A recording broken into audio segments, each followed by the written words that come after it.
Se entra na mim, que só tá cheio de hipnotizado. Que importa coisa que eles comentam, mas sei que o bom nem panca tenta. Saber me triste, riba, mônica, nem tá estragando que com fome. Menina boa imagem, tá intenta tudo. Fazer de tudo pra conseguir que sou bucão que tranco puro. O jeito provocante, manhã eles do catasca.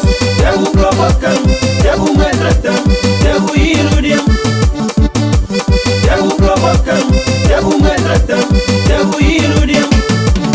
Sempre com sempre comigo, pra deixar viver de maneira.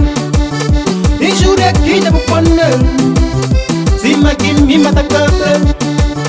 Vou flamar mel que botei, mambaco que não era. Mas menina me dá flau, que a granada não, quer que vou mudar. E me tá toma, já vou provocando, já vou maltratando, já vou iludindo. Oh menina, já vou provocando, já vou maltratando, já vou iludindo. A crioula, já vou provocando, já vou maltratando, já vou iludindo.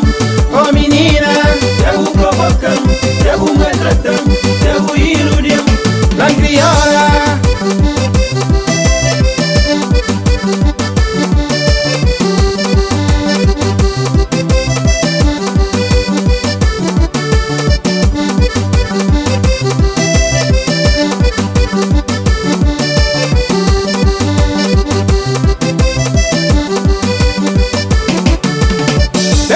Sempre comigo, pra deixar viver de maneira.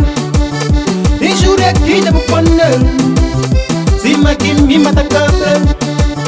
Vou flamar mel que botei, mambaco que não era.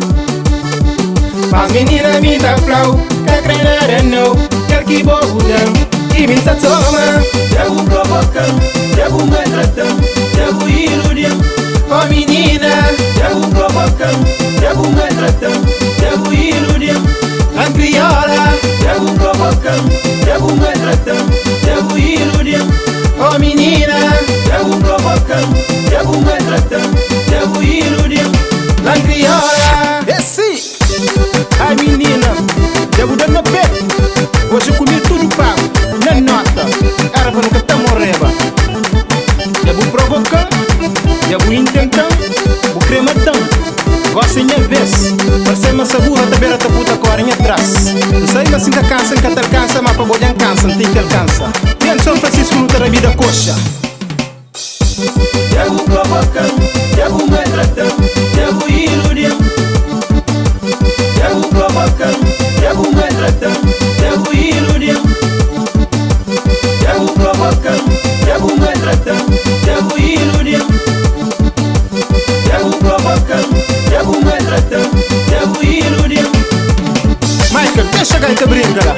Quente, quente, dentro de São Francisco. Macho estressado, ministro que tem copo no pé.